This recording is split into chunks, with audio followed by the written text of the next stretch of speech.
अस्सलाम वालेकुम नाजरीन, एक नए व्लॉग के साथ आपकी खिदमत में हाजिर हैं। नाजरीन, मौजूद हैं हम सुप्रीम कोर्ट ऑफ पाकिस्तान में, जहां पर अब से कुछ देर कबल पाकिस्तान तहरीक इंसाफ के रहनुमा शेर अफजल मरवत ने एक आइनी दरख्वास्त सुप्रीम कोर्ट में फाइनली फ़ाइल कर दी है। और इस आइनी दरख्वास्त में उन्होंने आम इंतखाबात के नताइज को चैलेंज किया है और उसके साथ साथ जो कमिश्नर रावलपिंडी हैं लियाकत अली चट्ठा, उनके इल्ज़ामात पर जो बनाई गई election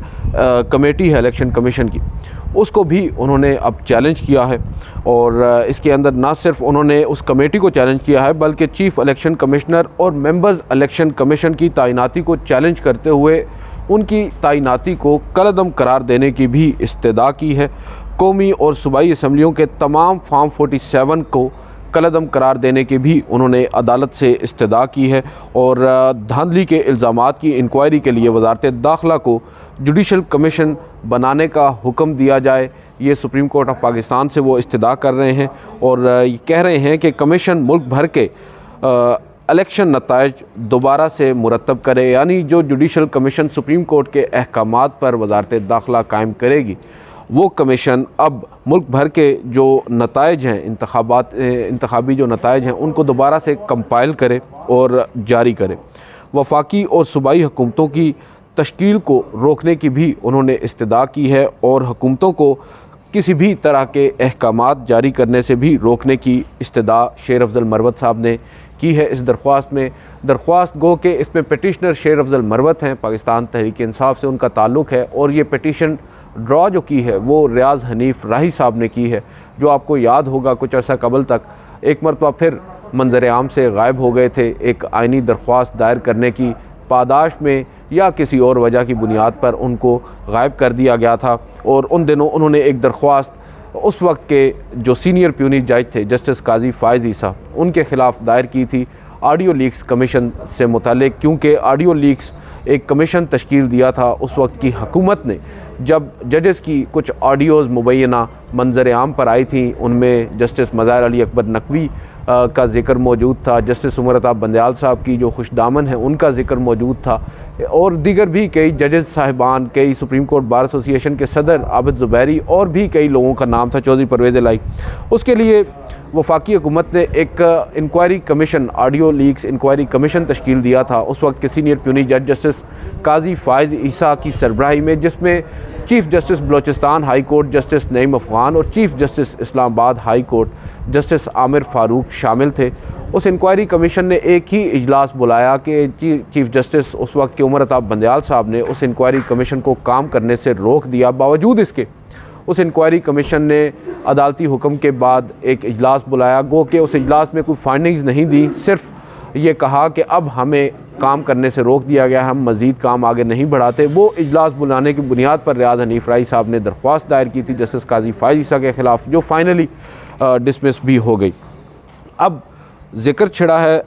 audio leaks inquiry commission का, तो आपको एक और आज की बड़ी खबर दें जो सुप्रीम कोर्ट ऑफ पाकिस्तान से अब से कुछ देर कबल आई है, बल्कि जुडिशल कमीशन ऑफ पाकिस्तान से आई है। आज चीफ़ जस्टिस काजी फ़ाइज़ ईसा की सरबराही में जुडिशल कमीशन का एक अहम इजलास हुआ है। और ये जुडिशल कमीशन में हमेशा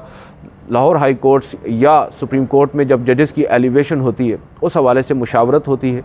जस्टिस नईम अफ़गान, जिनका भी मैं जिक्र कर रहा था, बलोचिस्तान हाई कोर्ट के चीफ़ जस्टिस, और बहुत से लोग उनको समझते हैं कि वो शायद जस्टिस काजी फ़ाइज़ ईसा के हम ख्याल भी हैं, ताल्लुक़ उनका भी बलोचिस्तान से है। उनको अब एलिवेट करने की आप कह सकते हैं सिफारिश कर दी गई है और इनका नाम भी प्रपोज़ किया था चीफ़ जस्टिस काजी फ़ाइज़ ईसा ने ख़ुद बतौर सरबराह जुडिशल कमीशन। और आज जब जुडिशल कमीशन का इजलास हुआ तो अब जस्टिस नईम अफ़गान के नाम की सिफारिश कर दी गई है। अब ये मामला पार्लिमानी कमेटी को भेज दिया गया है और उसके बाद 2 से 3 रोज़ के अंदर वहाँ से मंजूरी होगी और फिर सदर मुमलिकत की मंजूरी के बाद वज़ारत कानून एक नोटिफिकेशन जारी कर देगी। सुप्रीम कोर्ट में इस वक्त 14 जजेस काम कर रहे हैं, 3 नशिस्तें खाली हैं और जो तीनों नशिस्तें खाली हुई थी वो chief justice Umar Ata Bandial, justice Ijazul Ahsan और जस्टिस मज़ाहिर अली अकबर नकवी के यहाँ से जाने के बाद, यानी जस्टिस उमर अता बंदयाल तो अपनी रिटायरमेंट पर गए, जस्टिस मज़ाहिर अली अकबर नकवी ने इस्तीफ़ा दिया और जस्टिस एजाजुल हसन ने भी उनको फॉलो किया। अब 3 नशिस्तें पंजाब से खाली हुई हैं, मगर बलूचिस्तान से जज को यहाँ पर एलिवेट किया जा रहा है। In their own wisdom obviously ये चीफ़ जस्टिस काजी फ़ाइज़ ईसा का अकेले फ़ैसला नहीं है, मुतफ़िक़ा तौर पर बताया जा रहा है, ज़रा ये बता रहे हैं कि 5 जो मेंबरान हैं उनने 5 नहीं बल्कि ये 9 मेंबरान हैं, इन्होंने मुतफ़िक़ा तौर पर ये फ़ैसला किया है। इसके साथ साथ एक और फ़ैसला भी हुआ है, जस्टिस शहजाद अहमद जो कि सीनियर जज हैं लाहौर हाई कोर्ट के, क्योंकि जस्टिस अमीर ख़ान भट्टी भी रिटायर हो रहे हैं, उनकी रिटायरमेंट के बाद जस्टिस शहजाद अहमद को अब chief justice Lahore high court तैनात करने की सिफारिश भी कर दी गई है। और ये एक सेट फार्मूला होता है, जो सीनियर तरीन जज होता है वही चीफ़ जस्टिस बनता है। अब उनको लाहौर हाई कोर्ट का चीफ़ जस्टिस बनाने की सिफारिश की है जुडिशल कमीशन ऑफ पाकिस्तान ने। तो ये अब इन इटसेल्फ एक बहुत बड़ी ख़बर है। इस तरह कि जुडिशल कमीशन ऑफ पाकिस्तान का इजलास एक तो तवील अरसे के बाद बुलाया गया और अभी तक सिर्फ़ एक ही जो नशिस्त है उसको पुर करने का फ़ैसला हुआ है। जस्टिस नईम अफ़गान को यहाँ पर लाकर 2 नशिस्तें अब भी खाली हैं और तीसरी नशिस्त भी अब 10 मार्च को खाली होने जा रही है। जस्टिस सरदार तारिक मसूद साहब की रिटायरमेंट के बाद जस्टिस सरदार तारिक मसूद भी रिटायर होने जा रहे हैं। उसके बाद कौन से जजेस को एलिवेट किया जाएगा ये भी देखना होगा, क्योंकि एक तासुर आम यही है कि जब भी कोई चीफ़ जस्टिस के ओहदे पर बैठता है या ड्राइविंग सीट पर होता है सुप्रीम कोर्ट में, कोशिश उनकी यही होती है कि अपने जो लाइक माइंडेड जजेस हैं उनको नीचे से ऊपर लाया जाए और यहाँ पर जो अपना धड़ा है उसको मजबूत किया जाए। ये रिवायत हमने जस्टिस साकिब निसार साहब के दौर में देखी, जस्टिस गुलजार अहमद साहब के दौर में देखी, टू सम एक्सटेंट हमने जस्टिस आसिफ सईद खोसा को भी ऐसा ही कुछ करते देखा, मगर जस्टिस उमर अता बंदयाल के दौर में भी ये चीज़ें खुलकर सामने आने लगी। एक असूल तय है सुप्रीम कोर्ट ऑफ पाकिस्तान या ओवरऑल जो जुडिशल हिस्ट्री है उसमें एक रिवायत है कि जजेस को सीनियरिटी की बुनियाद पर, यानी जो सीनियरिटी का असूल है उसकी बुनियाद पर एलिवेट किया जाता है सुप्रीम कोर्ट में, मगर उस असूल को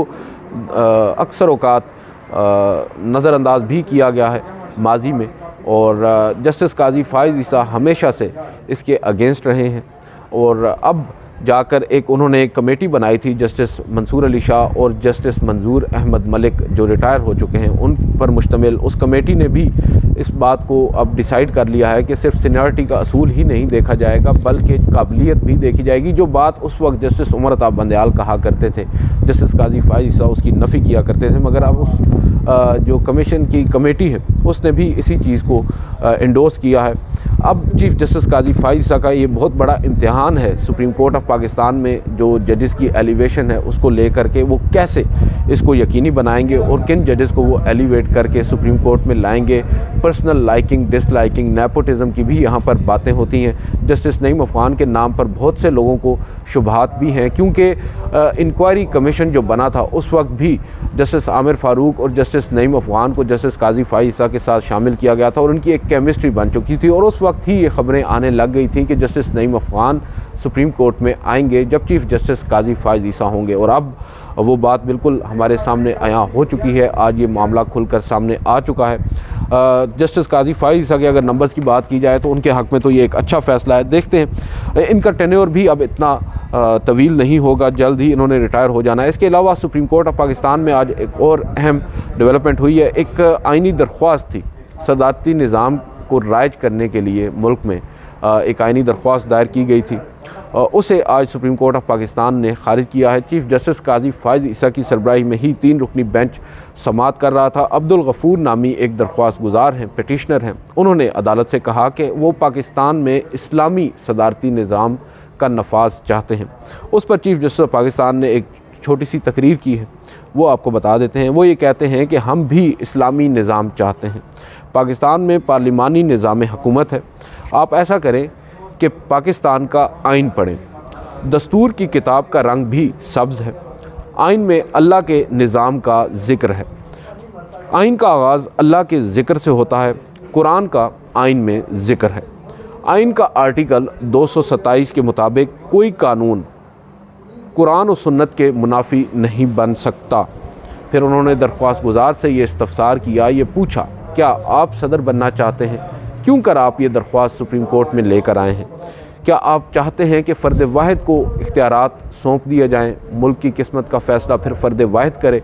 दरख्वास्त गुज़ार ने कहा कि उन्हें वक्त दिया जाए कि वो आइन का ज़रा मुतालिया कर लें, उसके बाद अदालत में पेश हो जाएं। तो चीफ़ जस्टिस ऑफ पाकिस्तान ने उनसे कहा कि आप आइन का मुतालिया शौक़ से करें, मगर आपकी दरख्वास्त हम खारिज कर रहे हैं। अगर आपको कोई और ग्राउंड्स मिल जाते हैं तो आप दोबारा से सुप्रीम कोर्ट ऑफ पाकिस्तान से रुजू कर लीजिएगा। जस्टिस मोहम्मद अली मज़हर और जस्टिस मुसरत हलाली इस बेंच में शामिल थे चीफ़ जस्टिस ऑफ पाकिस्तान के साथ, जिन्होंने अब इस दरख्वास्त को खारिज कर दिया है।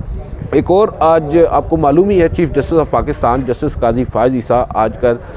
तनकीद की ज़द में हैं। जो रिसेंटली उन्होंने एक जजमेंट रेंडर की है, उसमें कुछ उन्होंने, बहुत से लोगों का दावा है, बहुत से लोग ये समझते हैं कि उन्होंने कुछ गैर ज़रूरी ऑब्ज़र्वेशंस दी हैं। अगर मैं अपनी बात करूं, मैंने वो फ़ैसला 3 से 4 मरतबा पढ़ा है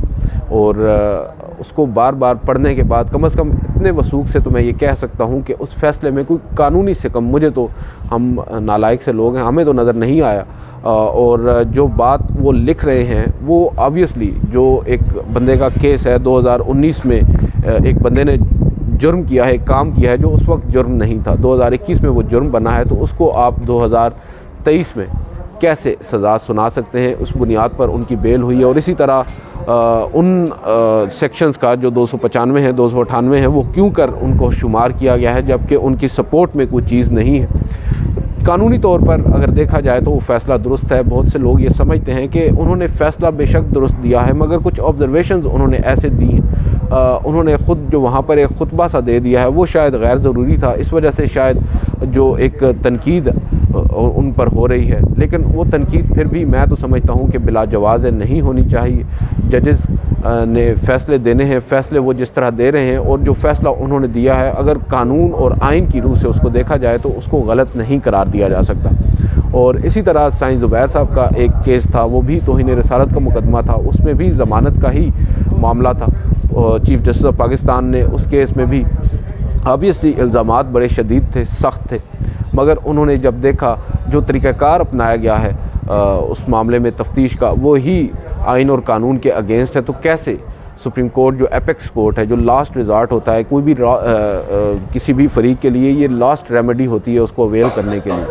अगर यहाँ से भी उसको इंसाफ ना मिले तो फिर ये बड़े सवालात उठते हैं हमारे निज़ाम इंसाफ के ऊपर ही। और एक शख्स जिसको गिरफ़्तार किया गया, उसके ऊपर एक इल्ज़ाम आयद हुआ, मैं इल्ज़ाम की तरफ नहीं जाऊँगा, दफ़ा उसके ऊपर जो आप कह सकते हैं 295 लगी, तौहीन मज़हब की लगी, और उस दफ़ा को लगाने का बुनियादी तौर पर जो कानून में तरीका दर्ज है, आइन में जो तरीका दर्ज है, वो ये है कि जब 295 लगाई जाती है, 295C, तो इस इल्ज़ाम की जो तफ्तीश होती है इस जुर्म की, वो करता है SP रैंक का अफसर, मगर इस केस में ऐसा नहीं हुआ था। और दूसरा, उसके घर से जो डॉक्यूमेंट्स कन्फिस्केट किए गए, जो मुबैना तौर पर तौहीन रिसालत या तौहीन मज़हब से मुताल्लिक़ थे, और उसको जो गिरफ़्तार किया गया, उसमें जो पुलिस वहाँ पर गई तो उनके पास सर्च वारंट नहीं था, ना ही अरेस्ट वारंट था। तो ये जो बुनियादी चीज़ें हैं, इन चीज़ों के ऊपर, इन नुकात के ऊपर, ये यहाँ पर गलती जजेस की नहीं है, गलती हमारी प्रोसिक्यूशन की होती है, पुलिस की होती है, उनकी कम अकली, कम इल्मी या इंटेंशनली वो ये सब कुछ करते हैं कि ऊपर जाकर ये केस खुद ब खुद ख़त्म हो जाएगा। मगर सुप्रीम कोर्ट ऑफ पाकिस्तान ने तो यहाँ पर कानून और आइन को देखना है। माज़रत के साथ सुप्रीम कोर्ट ऑफ पाकिस्तान ने यहाँ पर जज्बात में आकर तो फ़ैसले नहीं करने। अब मैं अगर ये बात कर रहा हूँ तो बहुत से लोग ये कहते हैं कि जज्बात में आकर फ़ैसले नहीं करने, मगर फिर बल्ले का निशान छीन लिया जाता है। और अगर हम बात करें वारंट्स की, तो जब बैरिस्टर गौहर सुप्रीम कोर्ट के चीफ़ जस्टिस ऑफ पाकिस्तान के सामने पेश हुए और उन्होंने बताया कि उनके घर पर पुलिस ने छापा मारा है, तो वहाँ पर चीफ़ जस्टिस ऑफ पाकिस्तान ने कहा कि ये पुलिस का अंदरूनी मामला है, तो क्या उनके पास उस वक्त सर्च वारंट था या नहीं, ये सवाल उस वक्त नहीं पूछा गया। तो कुछ कॉन्ट्रडिक्शंस तो बहरहाल हैं और इसके ऊपर बारहा तनकीद भी होती है, और कुछ लोगों की तनकीद जायज़ भी होती है कि उनके साथ शायद नाइंसाफ़ी हो रही है। बहरहाल ये डेवलपमेंट्स हैं आज की सुप्रीम कोर्ट ऑफ पाकिस्तान से। जो दरख्वास्त आज शेर अफजल मरवत साहब ने दायर की है, उसकी सिग्निफिकेंस भी काफ़ी ज़्यादा है। और हम कल तक यही बात कर रहे थे कि पाकिस्तान तहरीक इंसाफ खतूत तो लिख रही है चीफ़ जस्टिस ऑफ पाकिस्तान को, मगर आइनी दरख्वास्त दायर करने से क्यों कर वो गुरेज़ा है। अब फाइनली उन्होंने आइनी दरख्वास्त दायर कर दी है और मोस्ट प्रॉबली अब आज तो obviously last day of the week है, नेक्स्ट वीक में इनिशियल जो डेज़ हैं मंडे ट्यूसडे को मोस्ट प्रॉबली, क्योंकि ये एक इलेक्शन मैटर है और रिगिंग का मामला है, चीफ़ जस्टिस ऑफ पाकिस्तान इस मुकदमे को समाअत के लिए मुकर्रर करेंगे। अब देखना ये होगा कि इस मुकदमे में शेर अफजल मरवत साहब ख़ुद आर्ग्यूमेंट करेंगे या उनकी जानिब से रियाज हनीफ राही साहब पेश होंगे, ये एक दिलचस्प बात होगी। दूसरी जानिब पाकिस्तान तहरीक इंसाफ के जब कुछ लोगों से बात हुई तो वो ख़ुद शायद इस तरीक़ेकार से अग्री नहीं कर रहे, वो भी नहीं समझते कि ये दरख्वास्त आज दायर की जानी चाहिए थी, क्योंकि इससे फिर उनका जो मातहत अदलिया में जो केसेस हैं वो भी असरअंदाज होंगे और इवेंचुअली अगर यहाँ से ही कोई फाइंडिंग आ जाती है अगेंस्ट पाकिस्तान तहरीक इंसाफ तो फिर लास्ट रिजॉर्ट जो सुप्रीम कोर्ट है, जब वहाँ से ही उनके अगेंस्ट कोई फाइंडिंग आ जाएगी तो फिर वो उसको कहाँ पर चैलेंज करेंगे। ये एक बड़ा अहम सवाल है, कानूनी नुक्ता है, ये समझने की ज़रूरत है। बहरहाल शेर अफजल मरवत साहब ने अगर पिटीशन फ़ाइल की है तो ऑन बिहाफ ऑफ या on directions of Pakistan Tehreek Insaf या उनकी जो लीडरशिप है उनके कहने पर ही की होगी। देखते हैं इसका मुस्तकबिल क्या होगा, क्योंकि मुझे तो इसका मुस्तकबिल इतना ताबनाक नज़र नहीं आ रहा। जो इल्ज़ाम लगाने वाले हैं कमिश्नर रावलपिंडी, उनके बारे में कहा जा रहा है कि उन्होंने अपने इल्ज़ामात वापस ले लिए हैं, शायद वो किसी एक सियासी जमात पर अब मुद्दा डाल रहे हैं, उनसे कहलवाया गया है या उन्होंने ख़ुद कहा है, जो भी है। जब एपेक्स कोर्ट में ये मामला आएगा तो उनका सबसे पहले सवाल यही होगा कि उसको बुलाएं जिसने इल्ज़ामात लगाए हैं, और वो यहाँ पर आकर जब ये कह देगा कि मैं इन इल्ज़ामात को अपने इल्ज़ामात को वापस लेता हूँ और उनके साथ नहीं खड़ा, तो फिर ऑब्वियसली केस शेर अफजल मरवत साहब का कमज़ोर होगा और उससे फिर उनको इंसाफ जो है वो नहीं मिल पाएगा जिस तरह की वो तवक्को कर रहे हैं। जहाँ तक मामला है फार्म 45 का, पाकिस्तान तहरीक इंसाफ को अपना मेन फोकस फार्म 45 पर रखना चाहिए और ये कहना चाहिए, ये मुतालबा बार बार दोहराना चाहिए कि फार्म 45 की बुनियाद पर ही जो नताइज हैं उनको कंपाइल किया जाना चाहिए। अब जो एक दरख्वास्त उन्होंने आज दायर की है, उस एक दरख्वास्त के अंदर उन्होंने जो प्रेयर्स की हैं वो एक से ज़ायद की हैं। एक तो उन्होंने प्रेयर की है कि जो इलेक्शन कमीशन ने कमेटी बनाई है उसको कलअदम करार दिया जाए। उन्होंने जो चीफ़ इलेक्शन कमिश्नर हैं और मेंबर्स इलेक्शन कमीशन है उनकी तैनाती को भी चैलेंज करते हुए कलअदम करार देने की इस्तदा की है। और इसके अलावा कौमी और सूबाई असम्बलियों के तमाम जो फार्म 47 हैं उनको कलअदम करार देने की इस्तदा की है और वज़ारत दाखिला को जुडिशल कमीशन बनाने की इस्तदा की। अब आप इस्तदाएँ देख लें, इससे फिर एक गुंजन सा बन जाता है मेरी दानिश में। हम लोग क्योंकि सुप्रीम कोर्ट को कवर करते हैं, हमें अक्सर देखते हैं कि सुप्रीम कोर्ट ऑफ पाकिस्तान भी कहती है कि बी स्पेसिफिक। अब कैसे शेर अफजल मरवत साहब इस केस को प्लीड करेंगे, क्या इसमें उनको कुछ मिल पाएगा या नहीं? बज़ाहिर तो इतना कोई खातर ख्वाह इसका नतीजा हमें नज़र नहीं आ रहा। बहरहाल देखते हैं जब ये मामला सुप्रीम कोर्ट में, अब क्योंकि फ़ाइल तो हो चुका है, इसको अगर एतराज़ात नहीं लगते तो कब समाअत के लिए मुकर्रर किया जाता है। लेट्स वेट एंड सी। आज की इस वीडियो से इतना ही, इजाज़त दीजिए, अल्लाह हाफ़िज़।